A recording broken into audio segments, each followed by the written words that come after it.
अस्सलाम वालेकुम habibi welcome back to my world. నిన్న వీడియోలో ఫ్లైట్ ఎక్కడం వరకు అయితే చూశారు కదా. సో ఈరోజు నా ఫ్లైట్ స్టార్ట్ అయిన తర్వాత నా ఎక్స్పీరియన్స్, నా యొక్క ఫీలింగ్ ఎలా ఉంటుందో ఈరోజు ఈ వీడియోలో ఎక్స్ప్రెస్ చేయబోతున్నాను. సో ఫ్లైట్ ఎక్కిన తర్వాత నేను ఫస్ట్ టైం చూస్తున్నాను అనమాట, ఏ విధంగా ఏసీస్ ఆన్ అవుతాయి, ఏ విధంగా క్యాబిన్ క్రూ వచ్చి మనతో అంతా మాట్లాడతారని చెప్పి. ఇదంతా ఒక్కొక్కటి ఎక్స్పీరియన్స్ చేస్తుంటే చాలా అంటే చాలా హ్యాపీ అయితే నాకు అనిపించింది. ఇక్కడ చూశారు కదా, ఇది స్మోక్ అనేది అసలు లిటరల్లీ హెవెన్ లాగా ఉందన్నమాట ఇవి చూస్తా అంటే మొత్తము. ఇంకా ఆ తర్వాత నాకు ఫ్లైట్ అయితే స్టార్ట్ అయింది.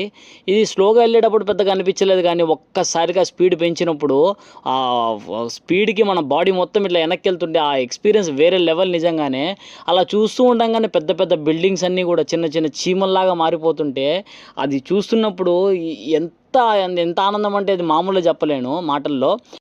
అందరూ కూడా చాలా రకాలుగా చెప్పేటోళ్ళు, ఫ్లైట్ ఎక్కేటప్పుడు గుండె దడ పెరుగుతుంది, కొంచెం టెన్షన్ వస్తుంది అని చెప్పి. ఆ ఫీల్ ఎలా ఉంటుందని చెప్పి నేను వెయిట్ చేస్తూ ఉన్నాను. నాకైతే పెద్ద తేడా అయితే ఏమీ అనిపించలేదు. నాకైతే జైంట్ వీల్లో కూర్చొని ఒకసారిగా మీదకి వెళ్ళినప్పుడు ఎట్లుంటుందో అదే ఫీల్ అయితే ఉన్నిందనమాట. సో అయితే ఏమైంది, ఫస్ట్ టైం ఫ్లైట్ అయితే ఎక్స్పీరియన్స్ అయితే చేశాను గైస్. ఎక్సలెంట్ అసలు. నాకు ఆ మాటలు ఎలా చెప్పాలో కూడా అర్థం కావట్లేదు అనమాట.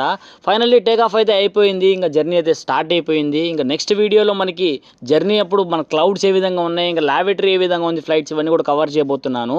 సో మిస్ అయితే కావద్దండి. ఛానల్ అయితే సబ్స్క్రైబ్ చేసుకోండి, ఇన్స్టాగ్రామ్ అయితే ఫాలో చేసుకోండి.